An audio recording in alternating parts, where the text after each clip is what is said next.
Good evening and welcome to the Black Male Impact. Today we have as guest Mr. Marcus Sankofa Nicks. Mr. Nicks, welcome to the Black Male Impact. Thank you. Thank you. Thank you, Dr. Cross, Brother Cross. Delighted to be here for the conversation. Greetings to all those tuning in. Excited to get into a very important dialogue, I believe, that we must have.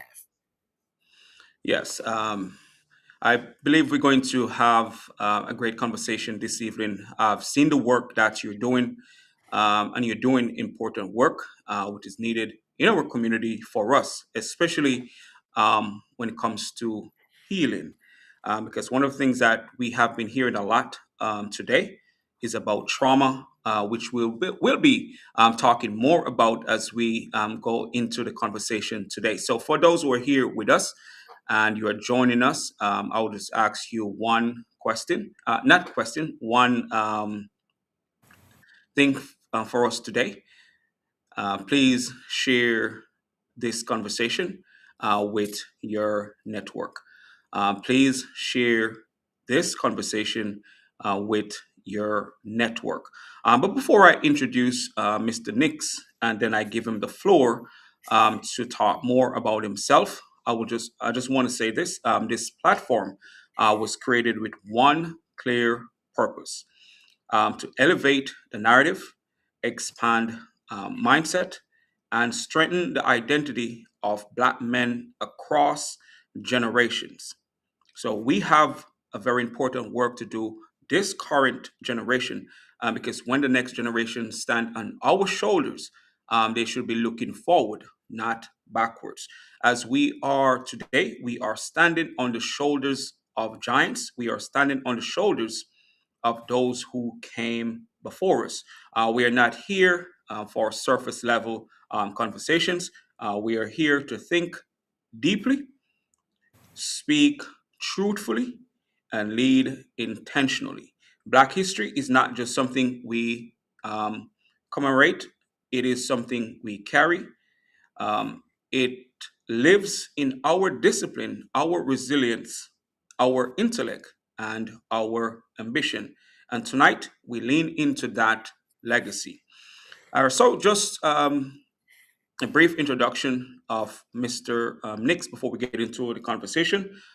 He's an historian, researcher, and educator, and he's also the founder of History Heals Consulting. Mr. Nix, welcome to the Black Male Impact, and please share more about yourself before we get into the conversation today. Absolutely. Well, first and foremost, I want to thank you, Dr. Cross, dear brother, for opening the opportunity for me to be on this platform. I don't take it lightly to engage in a conversation that is very important and is very critical. And I believe these conversations, our well being and our quality of life depend on it, especially where we see ourselves during these times. My name is Marcus Sankofa Nicks. Uh, I hail from Maryland, Howard County, Maryland. I'm a product of a Baptist preacher, minister, and pastor, and a mother who has nurtured me and loved me tenderly and dearly. I'm the only child, no siblings, no brothers and sisters, and so Howard County is where I call home. Howard County is the county, Maryland, where I grew up.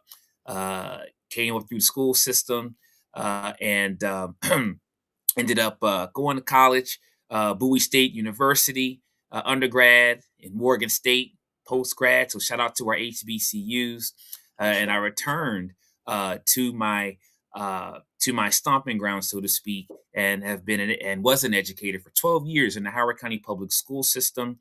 And Once I decided to transition from there, I spent time as a museum curator at a local Museum of African American Culture and History. And I currently am a professor and an educational leader on the campus of Howard Community College.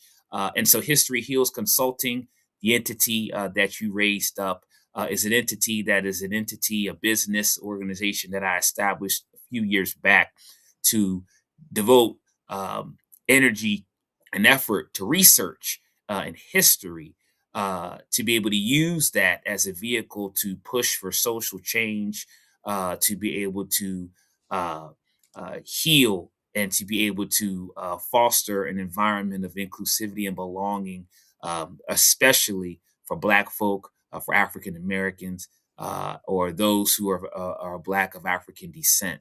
And so that is my focus. That is my aim. And so I'm delighted to be here. I'm proud to be here. I'm a proud husband. I'm a proud father. And I'm proud to say I am a uh, devoted servant, a humble, devoted servant of the community. So glad to be here. Man, it's a pleasure. And to serve others is always, something that we should all aspire to do. As one of my mentor, Dr. Kimbrough, always said, service is the rent we pay for our time on earth. So we should all, want to serve because it is the rent we are paying for our time here on earth. So, Mr. Nicks, welcome to the conversation. And I'm going to jump straight into the questions today, which we'll be talking about from, double consciousness to post traumatic, trauma and everything that we do experience. So, my first question to you is how have you personally navigated double consciousness as a Black man, and how has it shaped your leadership or identity? Hmm. That's a great question. Double consciousness. Want to give a shout out to W.E.B. Du Bois, an ancestor of many who is definitely a part of the long uh, lineage of intellectual genealogy that has come before us, who has elevated the standard of excellence in academia and rigor and study. And so, double consciousness, the notion of these two warring ideals. And I think about what he says in terms of this idea and notion of being American, being an American citizen, or being one who is devoted to the American project, the American idea. Yet, at the same time, this two-ness, this Africanity, this Africanness, the the ambiguity, the challenge to be able to find one's identity in the midst of all that. And I think that Du Bois has given us during this time a lot to think about in terms of the um, ambiguity, the hypocrisy, even, and the contradiction of the ideals of the ideals of life, liberty, and pursuit of happiness, and freedom and justice. These things are in the Pledge of Allegiance. These things are what we sing to in the national anthem, at least the one well known. But then at the same time, the racism is still ever present. The microaggressions and the bigotry and the hatred and the violence and those things are definitely there. And so, as it pertains to me, I remember, even coming up in school, trying to find myself, and being in Howard County, um, being playing basketball and stuff like that. uh, where did I fit in? So with some of my white counterparts or my white peers, we played basketball, but sometimes we didn't have much in common. But then when it came to those who looked like me, Yeah. the African Americans, those who was on my team, I may not have vibed with what they did or some of the things they did. So here I was trying to find a rooting and trying to find a connectedness. But learning about the lessons of Malcolm X and Carter G. Woodson, Father Black History Month, and Martin Luther King, and many others, Frederick Douglass, it gave me a sense of confidence and a sense of reassurance and a sense of self that enabled me to be unapologetic and proud of who I was, irrespective of where I was. Uh, going in any room and being in any environment and being in any place I was, it gave me the confidence to stand for something. Even my parents and my family and the foundation that was granted to me in terms of it always being instilled to be proud of who you are, be proud of where you come from, strive for the best, seek your education, and those types of things. So those things definitely at an early age um, made a difference for me. And so just learning more about our richness, and you mentioned Dr. Cross uplifting certain narratives, Correct. learning history not from a deficit based lens, but I remember getting a hold of certain books like the autobiography of Malcolm X by Alex Haley, and the Nile Valley Contribution of Civilization by Anthony Browder, or coming across Introduction to Black Studies, Malana Karenga. Certain books and certain texts really reinforced and instilled certain things in me. So when I learned my history, it gave me counter narratives to be able to look at, which debunked some of the things uh, I wasn't taught, or some of the things that I was taught that were that did not instill much empowerment. So double consciousness is heavy, and I think at this particular moment in time, I think that this is an important question to still ask. So yeah, I think it's a great question. Yeah, and I do think that, especially at this time, being that it has been talked about from W.E. Du Bois time, I think we shouldn't have the same problem now to fit in spaces. But as you mentioned that when you were in college and amongst your peers, that you still feel like you were odd amongst your peers, right?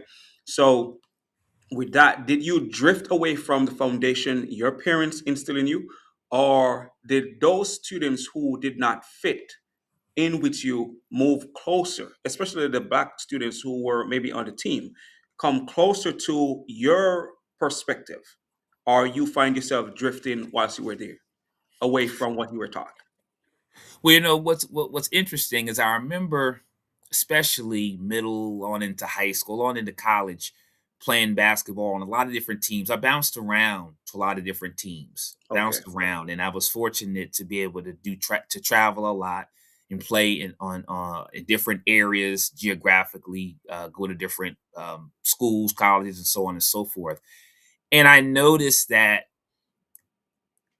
by me being who I was, and I learned this. This didn't happen right away, but I remember as I got older and as I matured, especially in my college years, there was an acceptance Okay. of me being who I was. And I tell you I tell you a story briefly.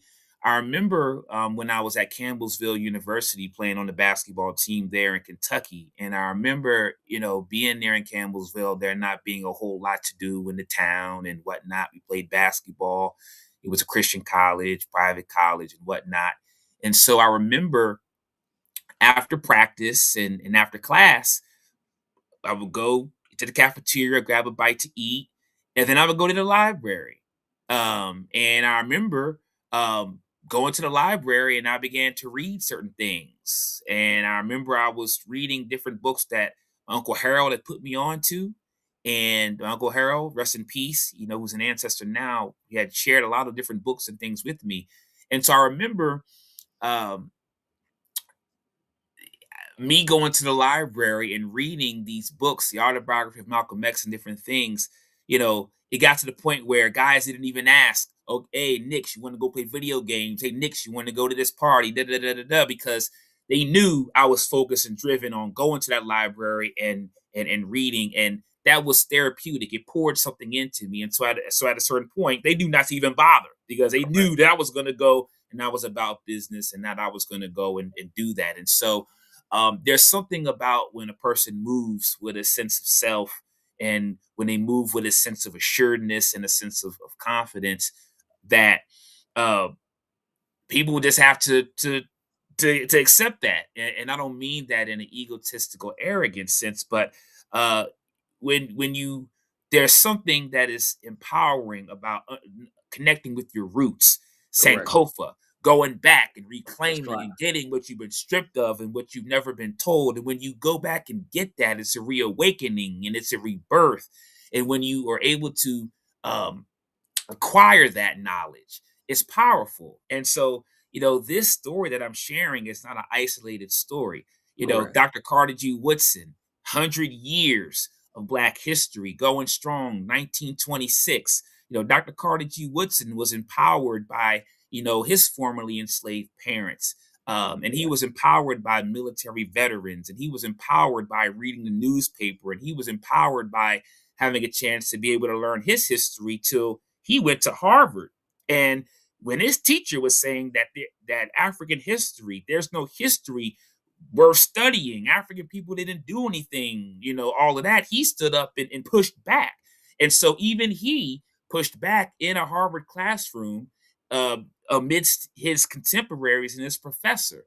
And so he was emboldened, he was inspired, and he was motivated to established Association for the Study of Negro Life and History, which would become actually Association for the Study of African American Life and History, the oldest and longest standing organization that would devote itself to research of Correct. the African American experience. 1915, he would become the father of Black history and he would be well respected amongst his contemporaries. And then in 1926, Negro History Week would be birthed. And so here we are 100 years later, Dr. Cross, still Yeah. celebrating what this individual, Dr. Carter G. Woodson, laid down. And so when I tell you my story of how I came into a certain awareness and a certain consciousness, and I'm leaving out even some bits and parts of it, but Correct. the story of Dr. Carter G. Woodson, the story of Malcolm X, the story of Martin Luther King, the story of Frederick, they all have different stories, but one of the consistencies, one of the through lines is whenever they have that point, that breaking point, whether it's Malcolm in the prison and he gets mentored by Elijah Muhammad and he begins to read, or whether it's Martin Luther King who, as he's going into Morehouse, goes out and does community service at a tobacco farm in Connecticut, or whether it's Frederick Douglass who ends up discovering how to read, education and knowledge of self and understanding who you are. This is transformative. And Correct. so when you look at society, Dr. Cross, and see Yeah. there's efforts to ban certain bits of knowledge, there's certain efforts to block certain elements of literature, there's efforts to erase and minimize. Well, what does that say? What is it that's so potent, and what is it that's so powerful about these counter narratives, about these stories, that it has to be erased or distorted or removed, or artifacts have to be taken out of museums? What does it say? And so I think that what Nelson Mandela said is critical. Education is a powerful transformative vehicle that can change the world. And so for me, that resocialization process has been huge and it's been a game changer. And I'm so proud of that process.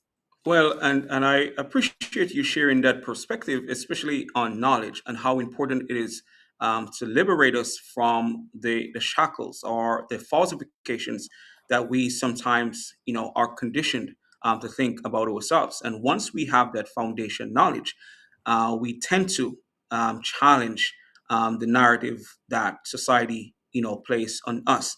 So we don't have to show up in places thinking less of ourselves or thinking that we have to somehow suppress to suit those who are around us. So, but my next question to you, which is on trauma, and I know this is a part of the work that you do, where do you see multi generational trauma still influencing Black male behavior, choices, or self worth today?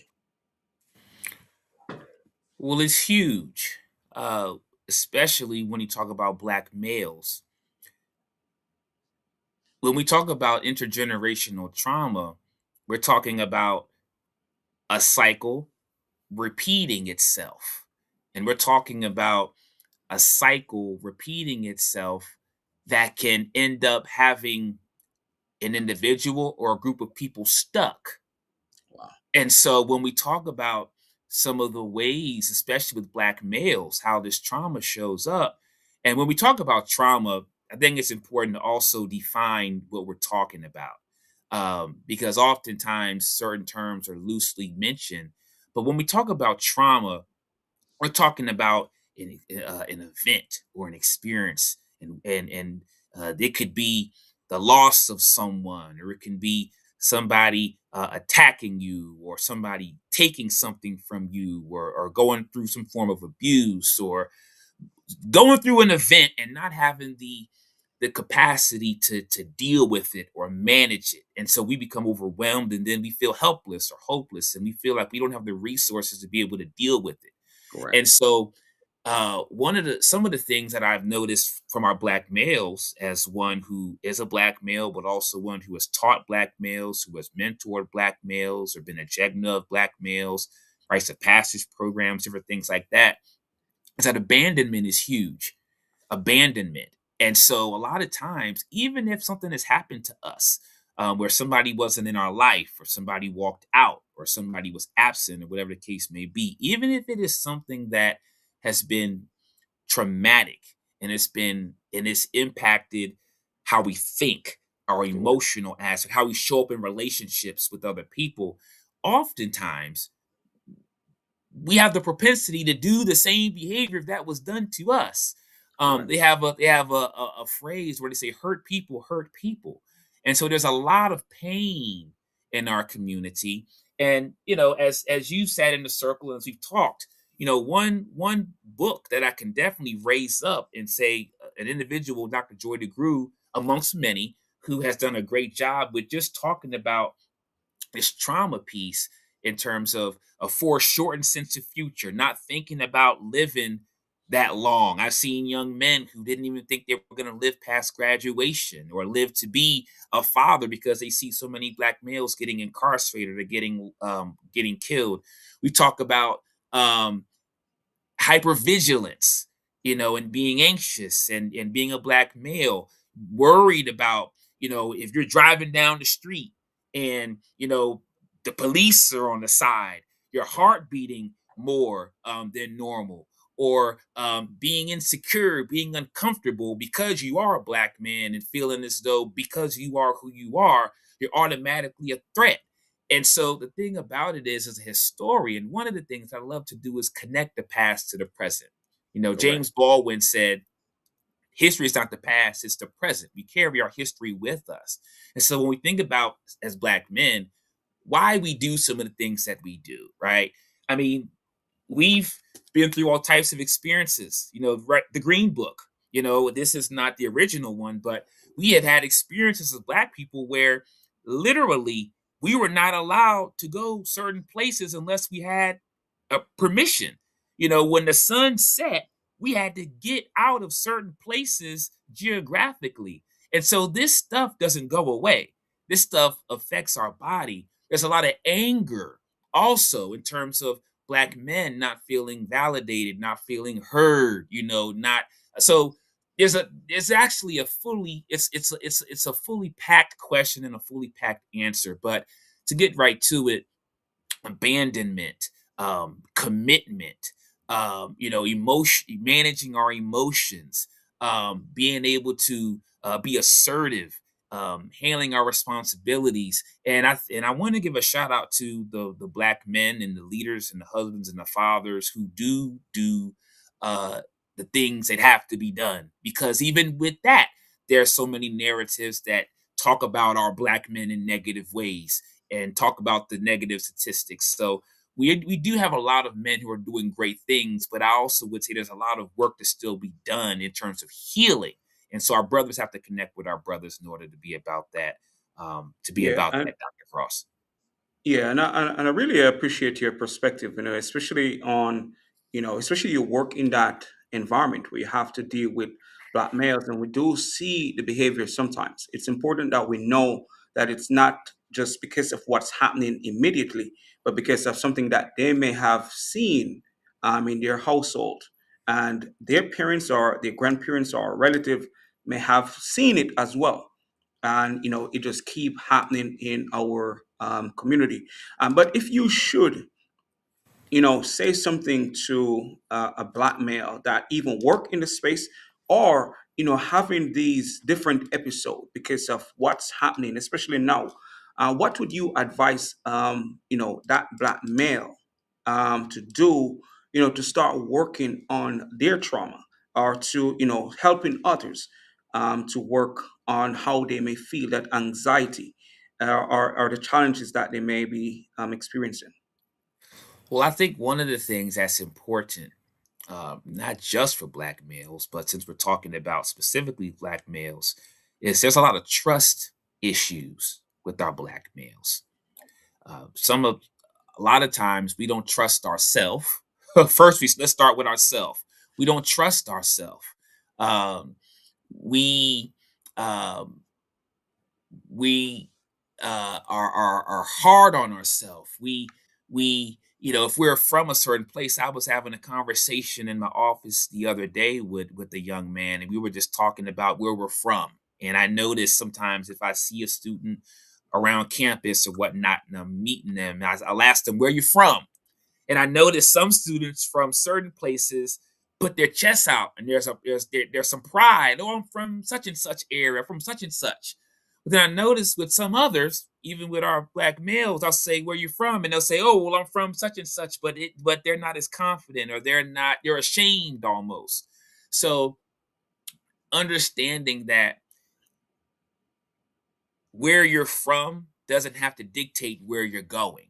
It's not where you're from, it's where you're at. And so I would say that we have to show up for each other. We have to affirm each other. We have to connect with each other.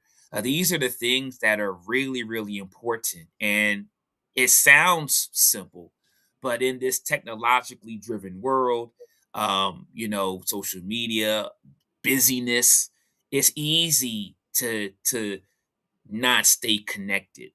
But black men need black men.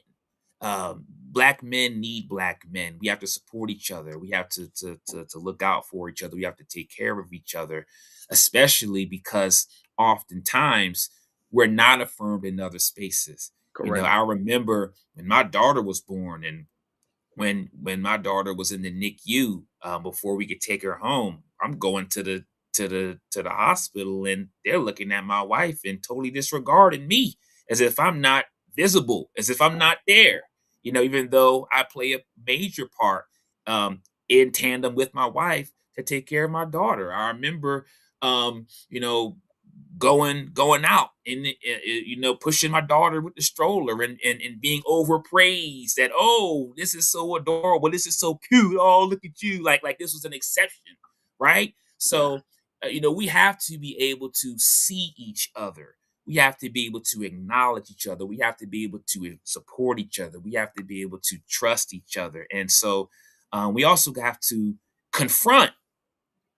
We got to confront that which is ailing us. And it's not easy to confront. It's easy to run. It's easy to avoid. And see, Correct. this is the trauma.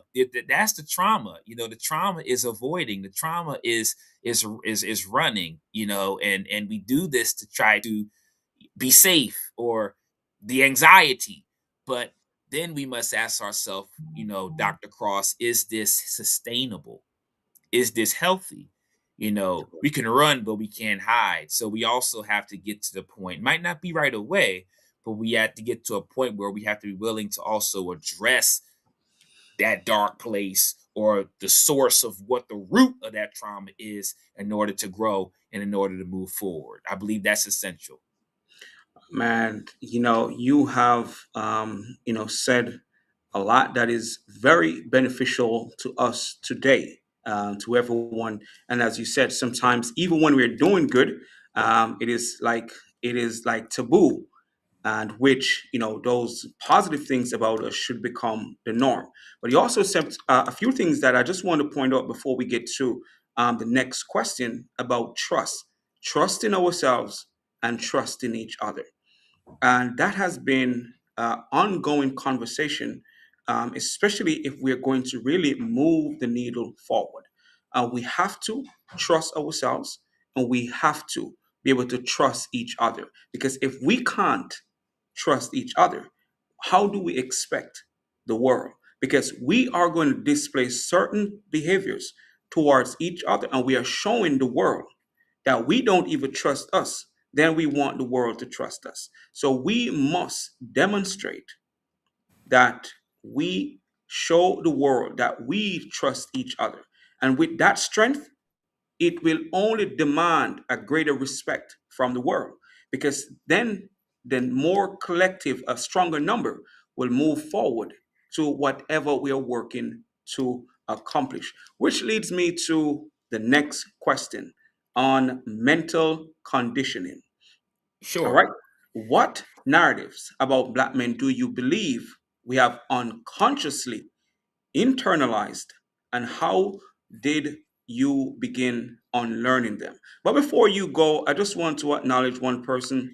I don't know where this is coming from. Maybe it's over in YouTube. It's grateful to see strong, purpose driven Black men leading conversation like this, especially during Black History Month. Proud of you both. I just want to acknowledge Barry. Thank you for sharing your thoughts. I appreciate it. So go back to the question on mental conditioning. What are some of the narratives? What narratives about Black men do you believe we have unconsciously internalized, and how did you begin on learning them? Well, I I think that one of the major ones I see is um, this notion of imposter syndrome that is a commonly used term now. Believing you belong, believing you're good enough, not shrinking yourself, right? Not diminishing yourself, but striving and walking in your greatness and getting out of your own way. And so when you move, when you have when you have a purpose, you know, and when you are evolving in your purpose and when you are cultivating your purpose, nothing else seems to matter.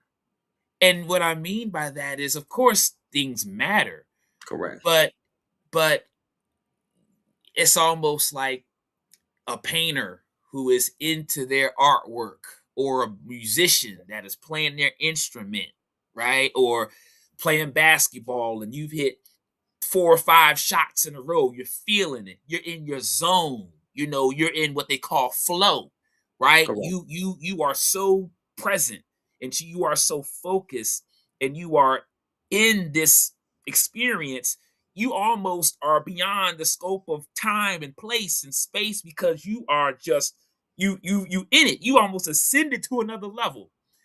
And so when you have reached that point when you're unapologetic and you no longer are worried about what people have to say, or the labels they put on you, or what people might have, the put downs and the criticism, then I believe that's a aspect of mental freedom, as Bob Marley talks about. Correct. Emancipate Ourselves. ourselves from mental slavery.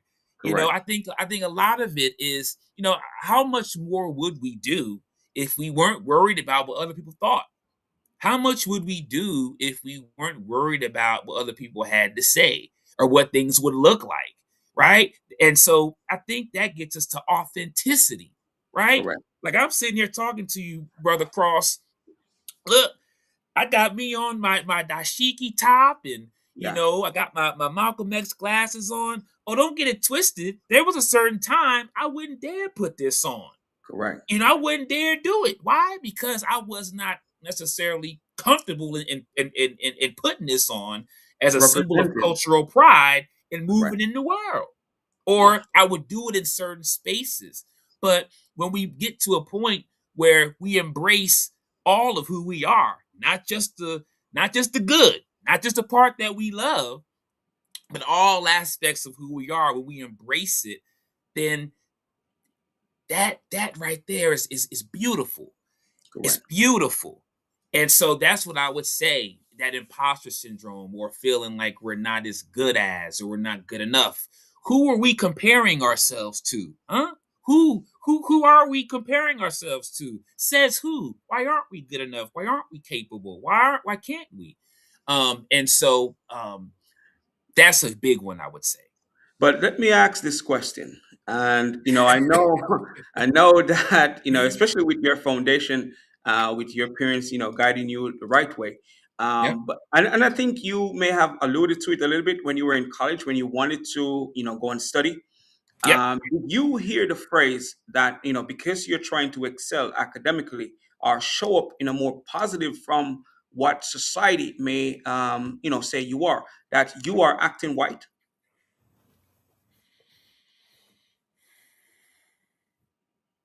I gotta think about that. I gotta think about Dr. Cross, if I actually, No, did they say that to you? that's what I'm thinking about. That's what I'm thinking about. And so I don't remember getting a lot of that said to me, but but I understand, as one who has experienced it and also one who has students navigating it, what it's like to be in spaces, and and sometimes silences speak volumes.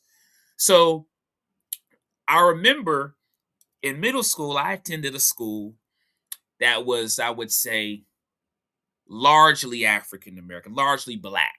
There were other groups, Hispanic, Caucasian, but it was a lot of black students. And I moved in middle school to a side of town where it was significantly less.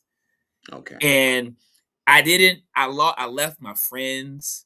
Um, I didn't feel like I had as many connections. It's so, I felt like, certain interests like music and clothes and fashion, and that gets back to that double consciousness piece we talked about, it trying to find myself. So, Okay. and the thing is, um, doing well in school and stuff like that. Um, my folks always wanted me to do well. I don't think that me doing well, I conceived of it as being white. But I do think there was this notion of, being cool, right? And versus um doing well in school. And I think you can do both. Doing well is hip, doing well is cool. Um, and so um it's just so much, Dr. Cross, that we have in our brains that we need to unravel, that we need to um, unpack. And I think one of the things that is so critical is for us to continue to build our own institutions. Because I think about, Dr. Cross, having our institutions and our Black teachers and our Black principals and our Black administrators, and during Jim Crow and segregation, everything's like that. I think about just the ways in which those students were poured into our educational systems, and the difference that it made, that sense of community and family and our history and our culture, and not having to compromise or water any of that down, or battling for funding or legitimacy and all of those types of things, not having to overprove our humanity. And Correct. so we have to just continue to build our institutions, and have those institutions be authentically ours, and support those institutions that already exist. And then we have that in those spaces. I think in all spaces we should have high expectations of, especially our black males, or young black males.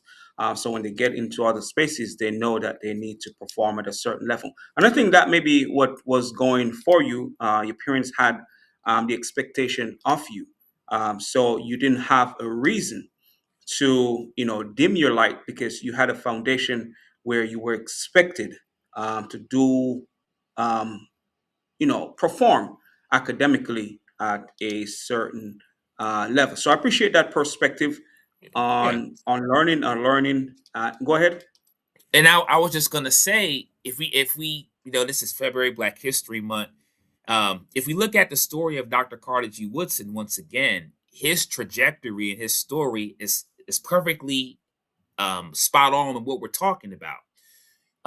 We talked about these narratives, and so his he came from a family that was formerly enslaved, and some even would say, well, formerly enslaved folks, they were illiterate, they never could read, they couldn't write. But Carter G. Woodson was still educated, like they made sure he had a chance to be able to engage with words, and they made sure that they had the expectation for him to be somebody and for him to make something of himself, to the point where even before he got to Harvard to become the second black person to get a PhD degree, he already had that foundation. And so that foundation is huge, and so I just wanted to just share that because I think that that's really really important, especially when we see our young black males and we see how our mental health and how social media and how every nowadays everybody got an opinion, everybody has something to say. So I just wanted to really emphasize that in terms of that authenticity and being free and unapologetic of who you are and what you're going to do, and continuing to move forward in the world. I think that's powerful. That really is powerful. I believe that as well. And as you're talking about, Dr. Carter G. Woodson and his impact and how he valued education. So my next question to you, which is education as liberation. How should Black men define education today? Liberation, survival, or resistance? From your perspective.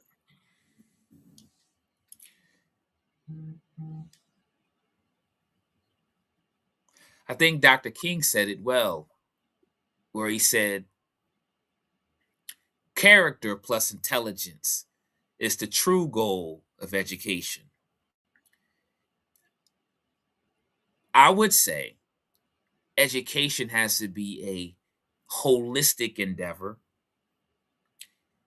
and it has to be one that is grounded and rooted in community values and family values and being connected to something bigger than yourself. I'm on a college campus, Dr. Cross. Oftentimes, the conversation is about what is your major? What job or career are you trying to get? Oftentimes, the conversation is not about what can you learn, what skills can you obtain to serve your community? How can you make your community better? How can you leave your environment better than it was when you inherited it? That conversation oftentimes is not in the equation. It's Correct. about getting the bag, getting the money. And so I would say education, the mark I think of quality education, one of the components, Dr. Cross, is being able to alleviate human suffering, to serve the human condition. So Dr. Carter G. Woodson used his scholarship and he used his writing and his institution building to impact the social conditions of Black folk.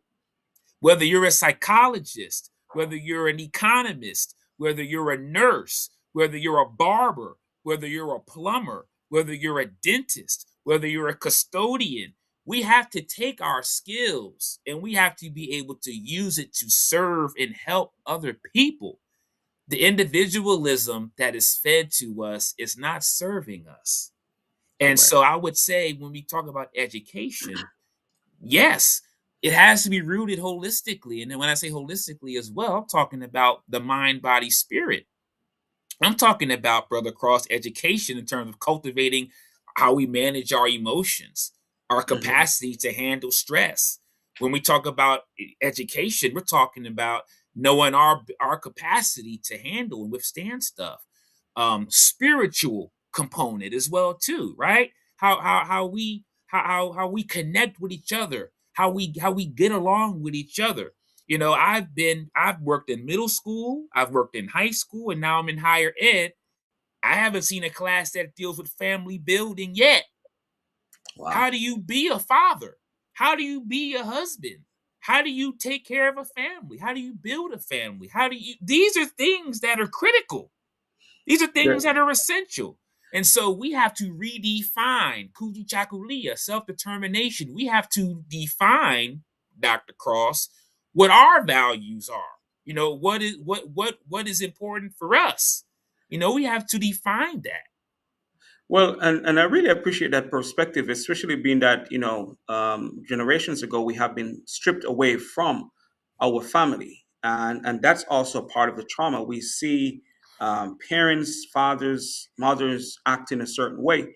But, again, it's passed down through generations. So teaching certain values, I think that is important because not all of us grew up in an environment where we have seen how it's supposed to run.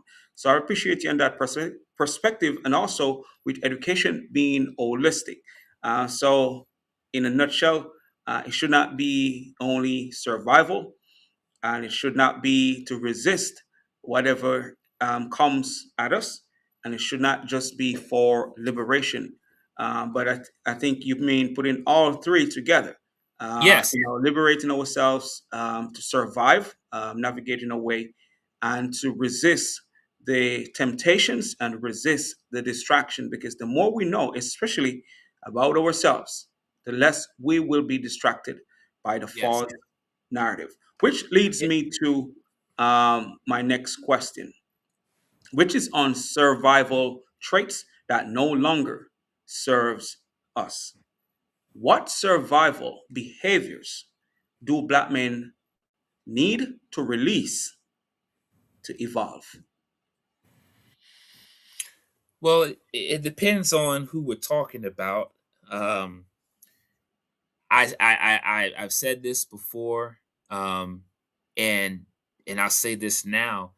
We have addictions, and when I say addictions, I think sometimes the first thing that comes to mind are substances or drugs or different things like that. But um, addictions, we have to stop feeding our addictions in terms of um, avoidance being one, or um, uh,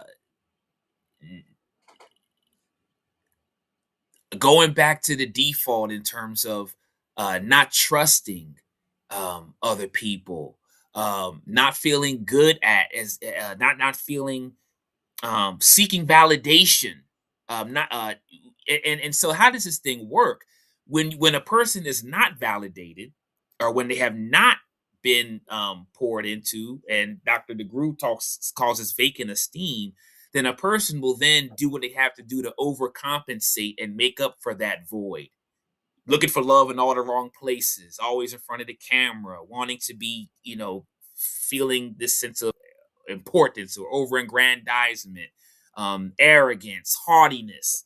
We have to deal with this stuff. We have to deal with this stuff. Um, the way we show up in relationships, worry somebody's gonna walk out on us, or being overbearing, or um all these different things that are in our minds. And so it's a lot of stuff, but I think that we have to go from surviving to thriving. Correct. We got to go beyond just barely making it and just getting by.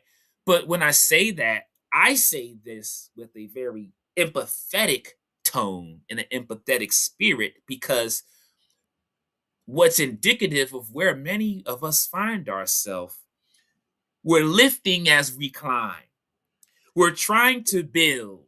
We're trying to be the best version we can be. We're trying to push forward, but we're still dealing with the invisible heaviness that is on us from these cycles from the past.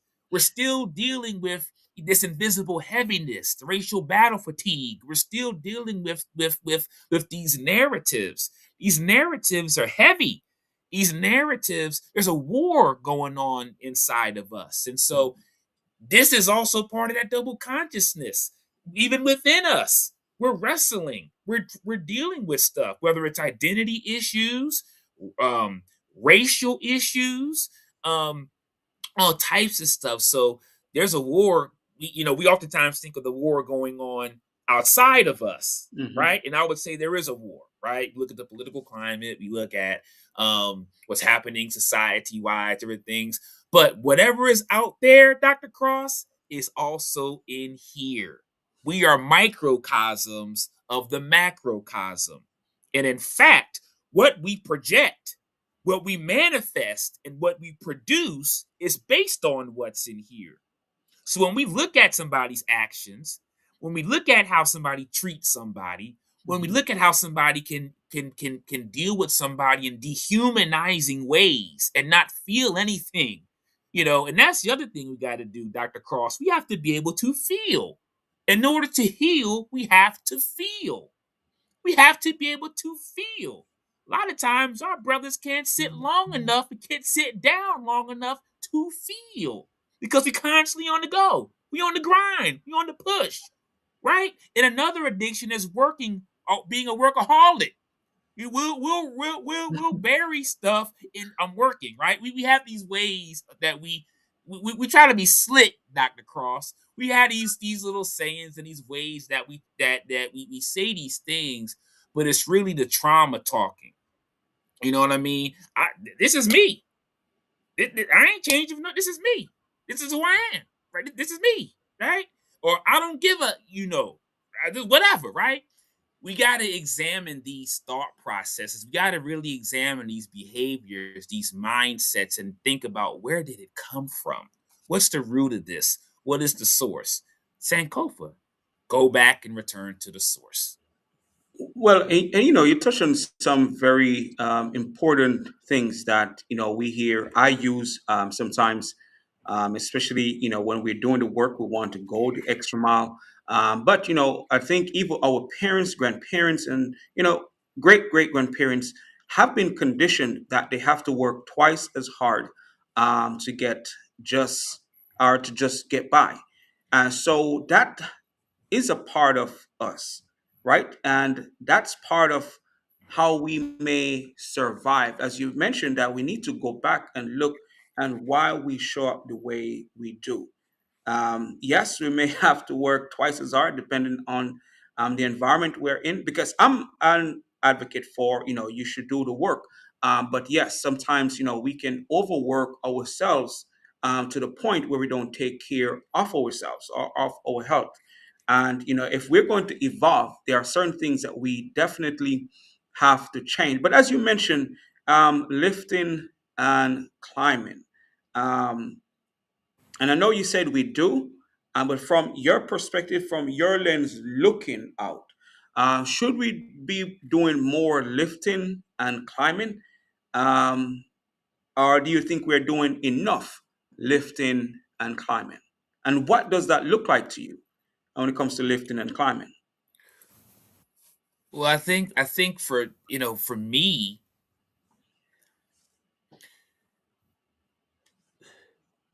the systems that oppress black folk,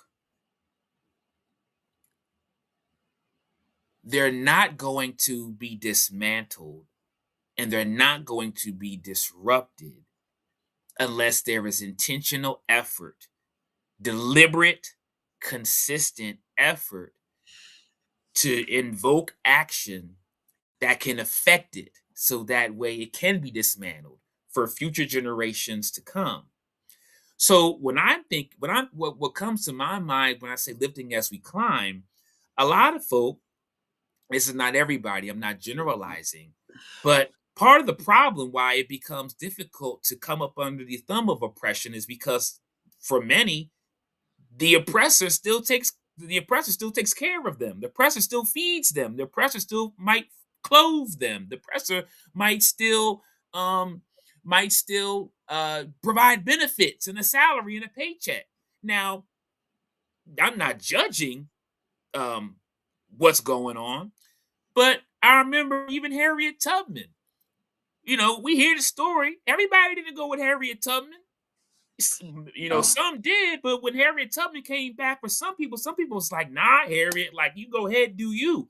I gotta stay on this plantation. I got a child I gotta take care of. I got elders. Like, I gotta stay. And so here we are in 2026, you know, building that organization and creating that institution. You may have to lose some sleep. You may have to put in extra time on the weekend, or you may have to spend a little bit differently, right? And so what I mean is, lifting as we climb, like, the system doesn't make it easy to break free from it. It doesn't. And so so and so the thing about it is but I still maintain that in the midst of doing this necessary important work, we gotta still balance and take care of ourselves, or else we're not correct. gonna be able to live to see the fruits of our labor. Correct. So you're saying that we got to make some sacrifice somewhere to to break free to provide opportunities for others. Whilst we are still working through the process. But for me though, when it comes to lifting and climbing, it's like we have to be conscious of our behavior. That takes trusting each other, because sometimes while we don't, is because we still have this trust amongst each other. Because if I can't trust you, I'm not going to open the door for you, and I don't even know you. But because I've been conditioned not to, but I'm supposed to be lifting and climbing. So that's from my perspective, and I believe we have to do more of that to break down these barriers, to break generational strongholds, because some of what may prevent us from going forward is not so much the system. We know the system exists, but we can now operate on a different level with a different mindset, to make sure I'm actually lifting as I'm climbing, not get to the top and then it's just me. And then I'm going to need the support to maintain and sustain what I've worked hard for, because we do get there, but sometimes it's just us that we don't have the right support system, right, to maintain that hard work. Because I wanted to get there by myself. I wanted to get there, so I don't have the people there to give me that support to make sure we maintain this for generations to come. Well, this is what I would say. I think that I definitely, um I give a nod to what you're saying, in terms of, a lot of times it's hard because we're doing it by ourselves, Correct. right? We paying for the space. We can talk about concrete stuff. We putting down the down payment on the stuff. We sending out the emails. We running the meetings. We recruiting. We marketing. We promoting. You know, we doing all of that stuff. So we can leverage each other's skills, and we can leverage each other's abilities and get to know each other and see what people have to offer. But here's the thing I also want us to think about, also, Dr. Cross, is this. Because we oftentimes talk about, well, let's just trust each other. Like, I think we oversimplify it. Like, let's Okay. just trust each other, right? We got to trust. And I do agree we got to trust more, but we also have to show ourselves trustworthy. Correct. Now, Correct. here's what I mean by that. I've been in situations where, I've have had certain positions, where I've, had certain leadership positions, and I've also been in situations where I've been a subordinate, and I've been a soldier taking orders, and I've been everything in between. And Correct. sometimes you do have trust, but they can let you down. Take advantage of Sometimes it. you do have the trust, or people can flake out, or they can, and so the thing about it is, so then what do you do? So I think one thing that can be done, this is for leadership, I would say, we have to have some empathy, and that's hard, because when people have done us wrong, our hearts get hardened. We ain't giving no grace. We ain't trying to give nobody no pass, right? The oppressor's got his thumb on our neck. We ain't got no time. But what I'm saying is, when we have empathy, we might understand. Well, dang, they dealing with some stuff I don't even know about. Correct. They're drowning and overwhelmed in doing stuff that, yes they committed to it, sure, yes they did, but they may not have the capacity or bandwidth to follow through. Now it doesn't mean, Dr. Cross, we should not still hold them to a standard, especially if they agreed to that. But all I'm saying is, we can't, I think we gotta we can't act like it's so simple to just say we got to trust each other. I mean, we're dealing with some complicated relationships. Relationships are very complicated, right? Correct. And I think we have to adjust our expectations, right? And really understand what people can do realistically, where they're at, what they have the capability of doing, and then go from there. And so this thing is very complicated. I And think it's very complicated. yeah, and maybe value alignment as well. Especially if you bring in people on. So I do get your point, and I do validate and support your point, especially showing ourselves trustworthy. Because again, I would be representing you, whichever opportunity you provide, or whatever opportunity we provide. We're always representing ourselves first, of course, but we're also representing the person that opens the door. And as you said, people have let you down, and as a collective, that is something that we have to take in consideration. We can't just say we're not getting the opportunities from others, but we have to realize that we must show up and do exceptionally well, hold ourselves to a certain standard. So we make the person that opened the door looks good, and also, represent ourselves well in the best way possible. And I'm going to touch on media a little bit, where someone is always profiting from a narrative. How do you see systems and media still profiting from distorted images of Black men? Well, I think, look at sports. Look at sports, Dr. Cross. When I was playing on those basketball teams, and this is why I went into education, Dr. Cross. Those guys was on those basketball teams because they felt like playing sports or being an entertainer was their only option. They thought it was their only option to be successful or to make something of themselves. Because you know what they saw? They saw the NBA players and the NFL athletes getting a lot of money and playing sports. And I'm not knocking it. If you can be able to work hard and accomplish your goals and acquire your dream, um, good, so be it. But there's something also to be said about how narrow your scope and how narrow your trajectory is, only thinking that there's only certain things you can do. Now, historically, especially in the United States, African Americans have had their options limited. Let's first start with education. We we were not allowed to read and write. This is not just talk. This was in law. Black folk in certain places were not allowed to hold or possess books. This was a crime, right? Wow. Then moving forward past that, you go into sharecropping, peonage, convict leasing, Jim Crow segregation, certain jobs, we couldn't apply or we wouldn't get accepted. Um, Once we did get education, we couldn't go to the secondary level or the high school.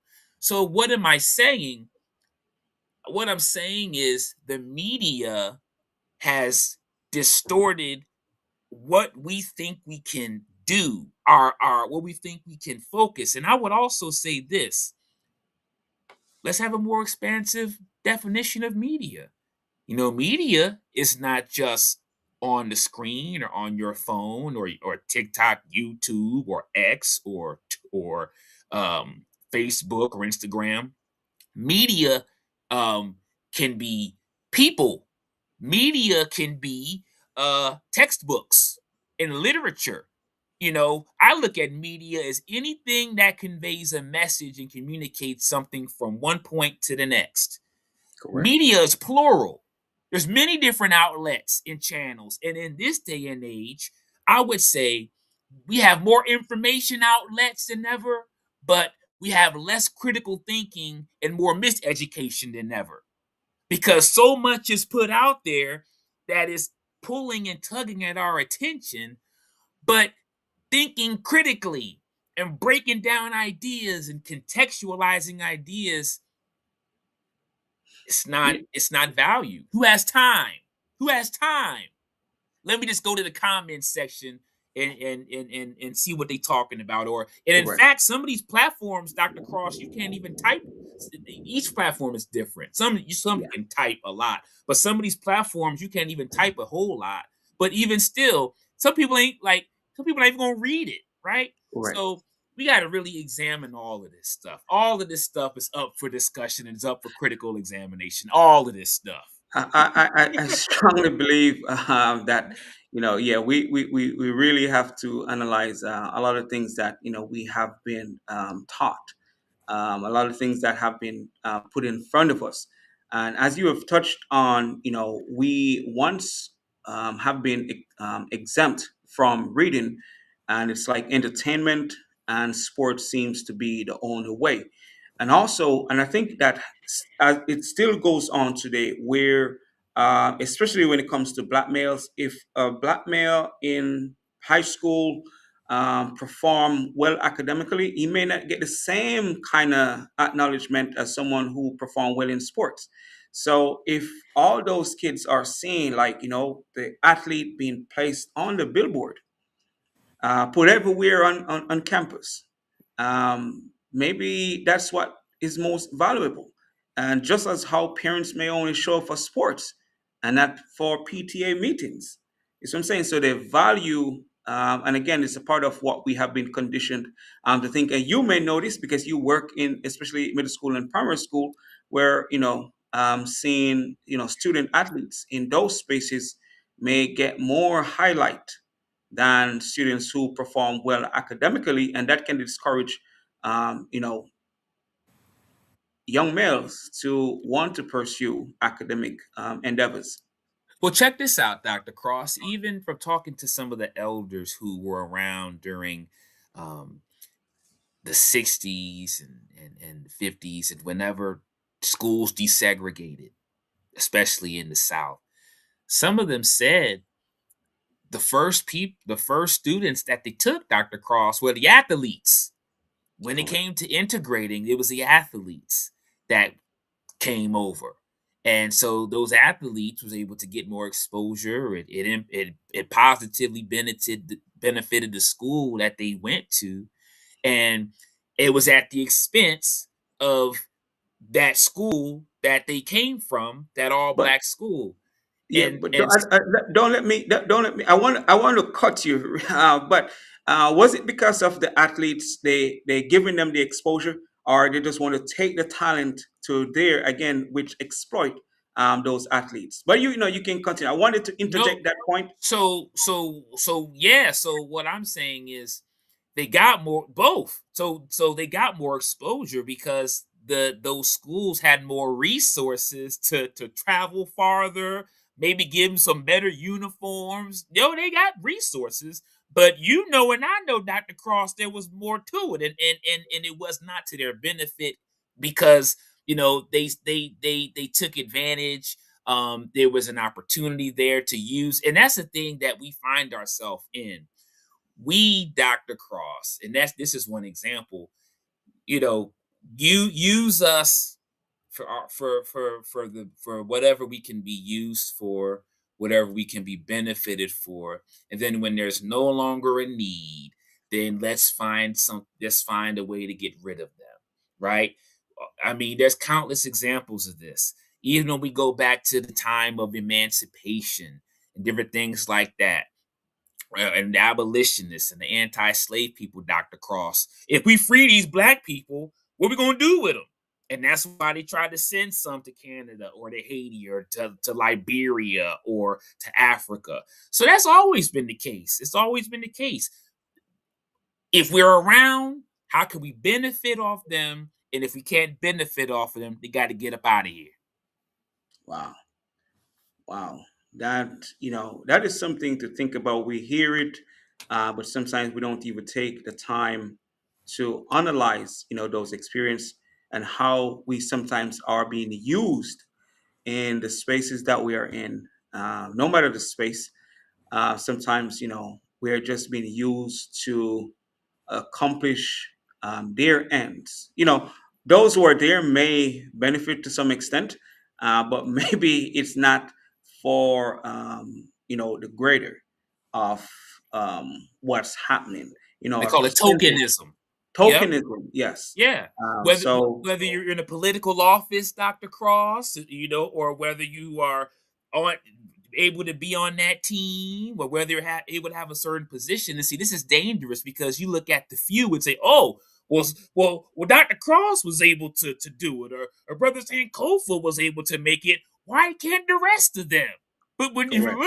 look, we got to be careful not to let them pull that on us because once again we have individuals who have done so for few, but far many of our other people are still. We got to bring our as many people we can with us as possible.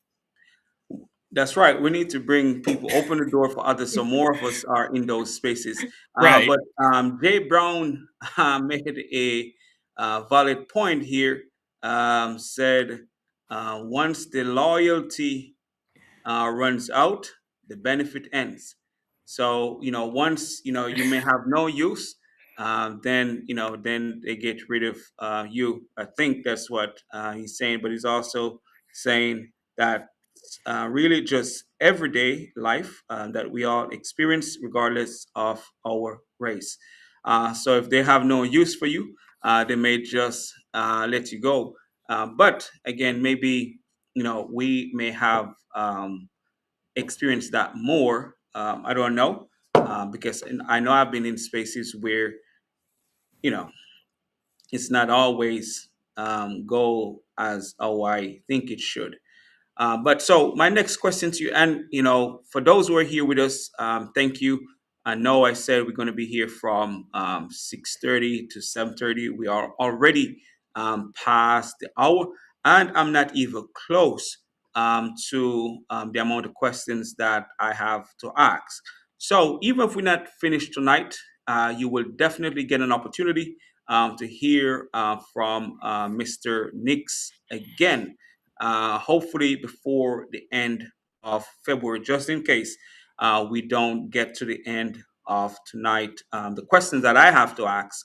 So, but I have more questions that I'm going to ask before we leave this evening.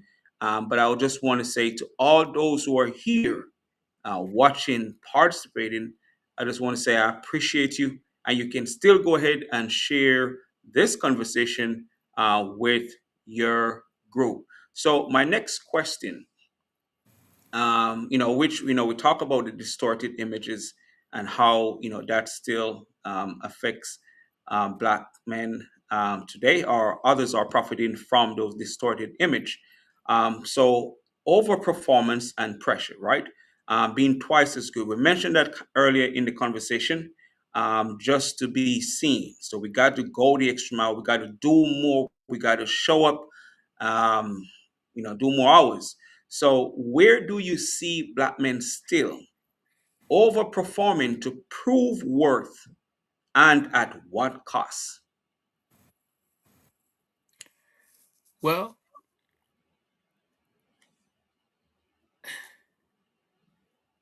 I think that people are doing the best they can to survive, and I think that uh, we have to get to the point where we can go to that next level. Um, some, we, you know, to have our healing circle. You sat in the circle, Dr. Cross. We talk about, the workplace trauma and the microaggressions, different things like that, where we find ourselves. And um, we go through things to be able to put food on the table and to make ends meet. And we continue to push, push, push, push.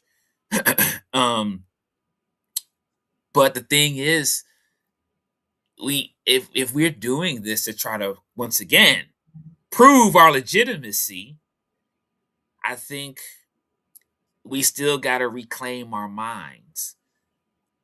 Whether a white person or whomever, you can't convince anybody to think something they don't want to think. Correct. Why waste your time waiting for somebody, trying to convince somebody that is committed and devoted to thinking how they think?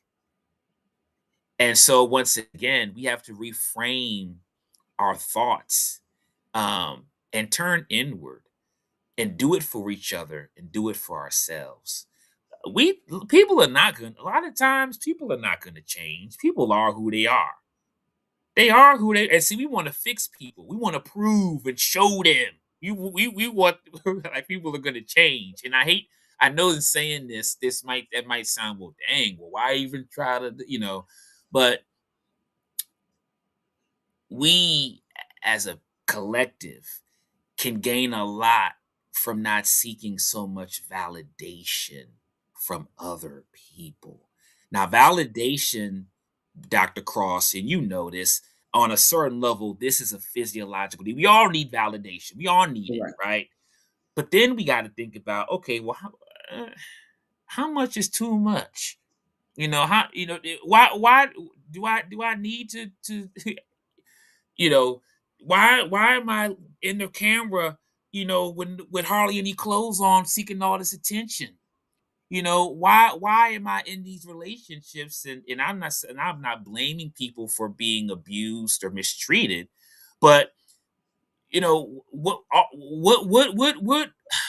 what pool are we fishing in, right?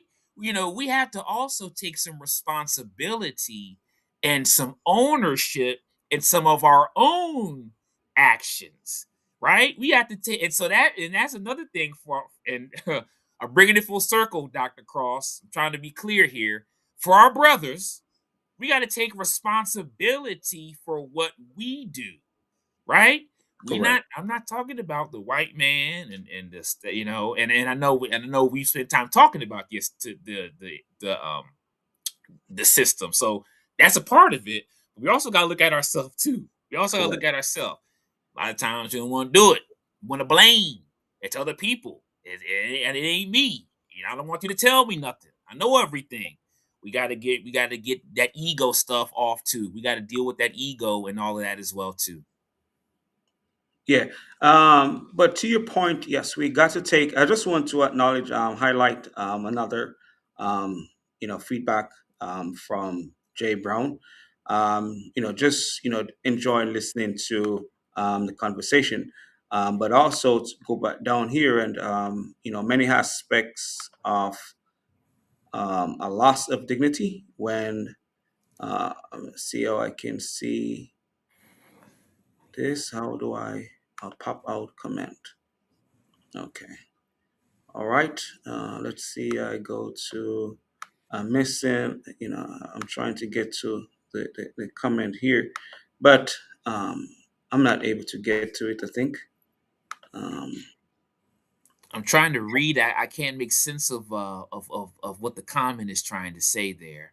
Um, yeah, I'm trying to get back to it, but yeah, you made a valid point where it's important. Um, how do I get back to down here? Okay. All right.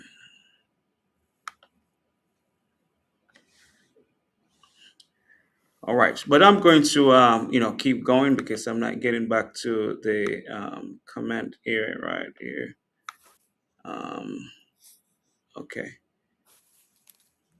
okay. I was trying to get to that dignity one that I was reading. Okay, many aspect often loss.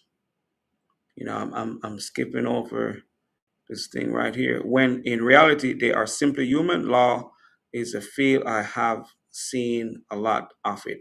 Not so I understand exactly what Jim Brown is saying, but we have different experiences, and sometimes our experiences are not fair, but overperform to prove worth, as you mentioned, is that sometimes we are seeking validation. But I was reading something recently where sometimes we think showing up in some places and doing or going the extra mile is appreciated, which we think we're doing something good, but some people in those spaces may see you as a threat, which can also affect you as a person. They may start treating you or teaming up against you because now you are showing up others. You see what I'm saying? So sometimes that affects some people in some spaces. If you're trying to overperform, and you're the only one in those spaces, overperforming, it can also affect you. And a lot of people, lose out on opportunities because they go the extra mile, they do exceptional work, which they think is going to be validated or appreciated. But it's not always the case. But to your point, sometimes we do what we do just to be validated by others, and sometimes what we are seeking may not be appreciated as we'd want it to be. And if any black men here have been in any spaces where you do great work, you still haven't been um, appreciated. And I've heard from a lot of men, because I've done a lot of interviews where they outperform, and sometimes yeah they're doing it to be seen or validated, but sometimes that overperformance um, not always get appreciated. So I know we're not going to finish tonight questions that I have, but we're going to get to the end of tonight conversation pretty soon. But as I said earlier, Mr. Nix will be here for part two before the end of the month, because I know some of the things that I want to ask, especially being a part of the work that he's doing. I know he got more to share with us. All right, but I'll ask this question before I ask my final question. In regards to healing beyond therapy, I know this is part of the work that you're doing. Healing isn't just clinical; it's cultural. What does true healing look like for Black men beyond therapy? Connection. Connection. Connection.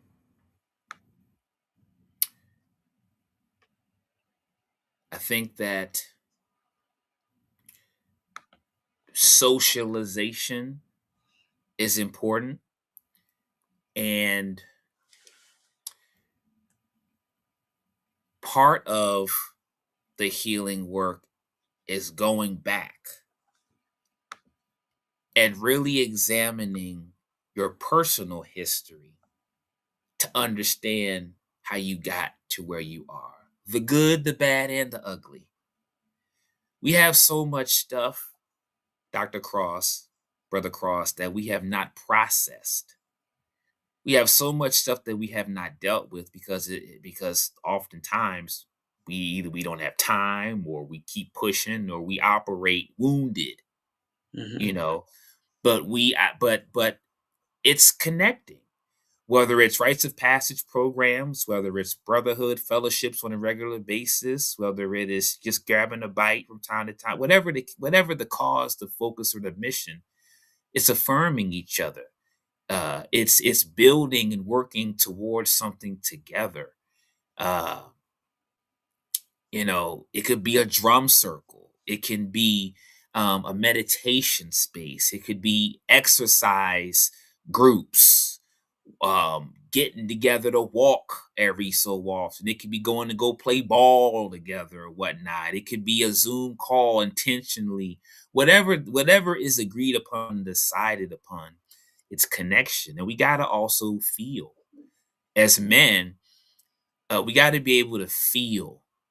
Uh we're and so it's kind of tricky because I think somebody typed in as a response recently where they talked about this notion of being human. Hmm. We oftentimes we it's hard to be fully human in certain places, to really be our full true self, right? But we have to be able to create spaces where we can be able to fully unpack and be our unapologetic selves. Um, you know, and so I think that is very much important. I think that we have to uh, hold each other accountable, but in that accountability, also be open to understanding what the other person is dealing with and what they're going through at the same time. Um, we have to, and then lastly, to answer your question, we can't get away from it. This thing is holistic, everything is connected. We have to feed the mind, we have to feed the body, and we have to feed the spirit. And so all of these things have to be working simultaneous. All these things have to be in alignment. And some of our addictions and some of our habits and some of these things that have gone unresolved, Correct. we got to deal with it. Man, and you're right. We can't leave unaddressed issues to be solved by themselves. And if we don't, the next generation and the next generation will still have those things to deal with. And that's why the work that you're doing is so important. I sat in a circle and heard from other people who talk about things that they're experiencing, and they weren't even aware of the reason why they were doing it, not until that moment. So that is important. But before I ask my final question or ask you to share before we leave today, what would you tell a young black male listening to this conversation today? What two or three things that you would say to them to empower them? Number one, I would say talk to the people in your family who are older than you, grandmother or grandfather, mother or father, or your aunt, your elders. Uh, and the way oftentimes we operate, it doesn't even have to be blood. Understand your history, where you come from. Try to connect with your roots on a personal level. That's one of the things that I would say. Because if you don't know where you come from, it's hard to know where you're going. Correct. So I would say that's very important. And I notice many of our young folk are disconnected from their elders. They're disconnected from those who can impart that counsel and that wisdom. Correct. The second thing that I would say is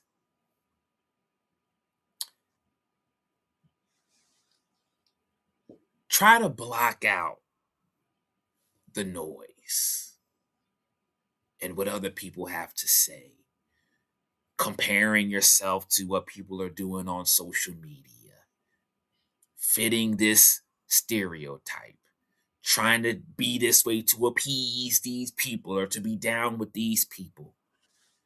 Focus on what you want to do and create your own path. Be the Mhm. best you in your skin. Create your own standard. And then the third thing that I would say is whatever you do, think about how can I take what I am investing in? How can I take what I am learning? And how can I serve and help the quality of life in the reality and the circumstances of someone else? Man, I really appreciate it, and those are good reminder for our young people. And as we close and leave the conversation today, again, I want to thank those who are here with us.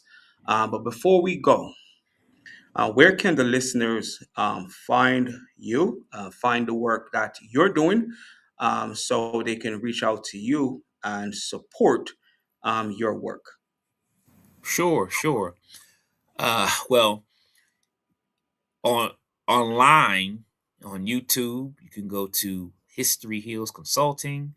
You'll see some interviews that I've conducted in my own right, as well, talking about healing, history, culture, and so on and so forth. So, History Heals Consulting Talk Series. You can go to YouTube and check out a couple of the seasons and check out the interviews and whatnot. Appreciate you having me on once again, Dr. Cross. Also, for those that are in the area, Howard County area, feel free to come to our healing circle. Dr. Cross has been there. We've been having some very deep, transformative, therapeutic discussions and conversations. Um, and we've talked a lot about the type of stuff that we talk today. We Correct. talk about that in our sessions. So I facilitate those sessions. So be part of our healing circle experience, which takes place every other Friday at the Harriet Tubman Cultural Center. And so if you want to reach out to me, you can reach out to me at mnicks, that's MNICKS dot historian, HISTORIAN at gmail.com. And I'll give you more information about that. Um, and you can go to historyhealsconsulting.com and check out what's going on there. But once again, I appreciate the opportunity. I'm on Instagram, Facebook, and all those types of things. Um, but I appreciate the opportunity to connect and to be on this platform, and I appreciate what you're doing, Dr. Cross, and for creating the opportunity for us to have this dialogue and this conversation. And I'm looking forward to part two. And so, happy Black History Month, even though our history is to be celebrated 24/7, 365. But there's many lessons that we can obtain from those that have blazed the trail and those that have gone before us. So I appreciate being on this platform. Um, Thank you very much. Okay, man. Thanks for being here, and hopefully, those who are here reach out to support the work that you're doing. So, as we close tonight' conversation, I want to remind you of something important. Impact is intentional. Legacy does not happen by accident. It is built through discipline, clarity, courage, and a commitment to high standards, especially when no one is watching. Let's not do the work only when we are reacting to something that happens, right? Let's do the work even when nothing is happening, because that's when it matters most. Because if we only react to what's going on, it's like someone control us and control what we do, and that never lasts because we only do it for a certain amount of time. So let's be proactive in what we do and let's be intentional because impact is not by accident. Legacy doesn't happen by accident. The conversation we have here are not just for inspiration, they are for activation. If something challenge you tonight, sit with it. If something affirm you, strengthen it. If something stretch you, grow into it. So we all have a responsibility to be the best version of ourselves. But in the process of being the best version of ourselves, we will inspire others to be the best that they can be. So I want to thank everyone for being here and thanks for being a part of the Black Male Impact, where positive changes do inspire, inspire others. And it's as always, our goal is to bring on guests that we believe can share perspectives and insights where we all can benefit from. Bye for now, and I'm looking forward to seeing you all again. We'll be here on Monday of next week. Thanks for joining us today.